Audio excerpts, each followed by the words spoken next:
जैसे ही सूरज क्षितिज से नीचे डूबा, घने जंगल सरसराती पत्तियों और दूर की फुसफुसाहट की भयानक आवाजों से गूंज उठे, जिससे पेड़ों पर भयानक छाया पड़ गई।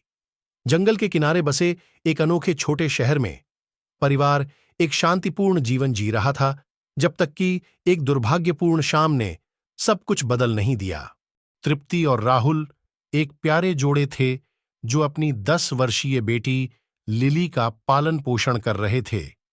एक सामान्य सप्ताह के अंत में परिवार ने अपने शहर की सीमा से लगे मनमोहक जंगलों की खोज करते हुए प्रकृति की सैर पर निकलने का फैसला किया। उन्हें क्या पता था कि यह मासूम साहसिक कार्य एक दुःस्वप्न में बदल जाएगा। जैसे ही परिवार पेड़ों की भूल भुलैया में टहल रहा था, लिली की हंसी ने हवा भर दी, जिससे शांत वातावरण में एक आनंददायक संगीत जुड़ गया। अचानक चंचल हंसी के बीच लिली बिना किसी निशान के गायब हो गई। जब तृप्ति और राहुल ने अपनी बेटी को जोर से पुकारा तो दहशत फैल गई। उनकी आवाजें जंगल की विशालता में खो गईं।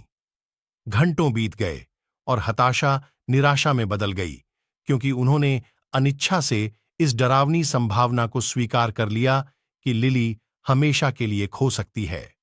थके हुए और टूटे हुए दिल के साथ वे एक खाली जगह पर पहुंचे, जहां एक अशुभ दृश्य उनका इंतजार कर रहा था। चांद की रोशनी में काई से ढकी चट्टान पर बैठी एक जर्जर और परेशान गुड़िया दिखाई दी। तृप्ति ने हांफते हुए यह पहचान लिया कि यह वही गुड़िया है जिसे लिली ने बचपन से संजोकर रखा था। इसने एक फटी पुरानी पोशाक पहनी थी। इसके जीवंत रंग अब समय और उपेक्षा के कारण फीके पड़ गए हैं। राहुल सावधानी से उस डरावनी गुड़िया के पास पहुंचा। उसके बेजान चेहरे को छूते ही उसका हाथ कांपने लगा, लेकिन उन्हें आश्चर्य हुआ जब गुड़िया ने पलकें झपकाईं। ये क्या है? राहुल ने एक कदम पीछे हटते हुए कहा। गुड़िया की आंखें लिली के चमचमाते नीले गहनों की दर्पण छवि जीवन से टिमटिमा रही थीं।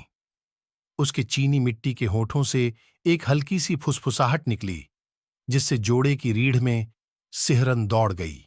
माँ पापा? आवाज फीकी, लगभग अलौकिक थी। गुड़िया को सावधानी से संबोधित करने से पहले तृप्ति और राहुल ने एक दूसरे पर हैरानी भरी निगाहें डालीं। लिली, क्या वह तुम हो? गुड़िया ने सिर हिलाया और माता पिता में राहत की लहर दौड़ गई। लिली ने बताया कि किसी तरह वह गुड़िया में तब्दील हो गई थी, लेकिन उसने अपनी चेतना बरकरार रखी। बातचीत करने या हिलने डुलने में असमर्थ, उसने अपने माता पिता को उसकी तलाश करते हुए देखा था। वह अपने छोटे रूप में असहाय थी। विचित्र जादू को उलटने के लिए दृढ़ संकल्पित ने रहस्यमय घटनाओं के ज्ञान के लिए जानी जाने वाली एक बुजुर्ग महिला का मार्गदर्शन मांगा। रहस्यमय महिला ने खुलासा किया कि जंगल में प्राचीन जादू था जो कभी-कभी निर्जीव वस्तुओं के साथ जुड़ने के लिए बेखबर आत्माओं का चयन करती थी।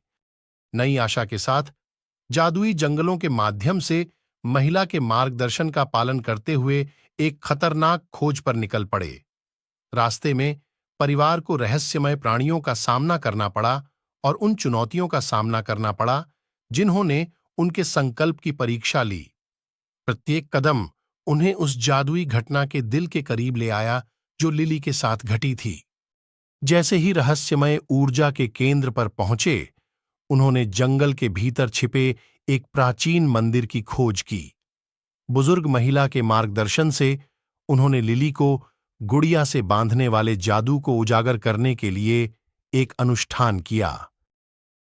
एक चकाचौंध करने वाली रोशनी ने मंदिर को घेर लिया, और जब वह धुंधली हो गई तो लिली अपने माता पिता के सामने जीवित और स्वस्थ खड़ी थी। कभी जर्जर हो चुकी गुड़िया बेजान पड़ी थी, उसका मकसद पूरा हो गया।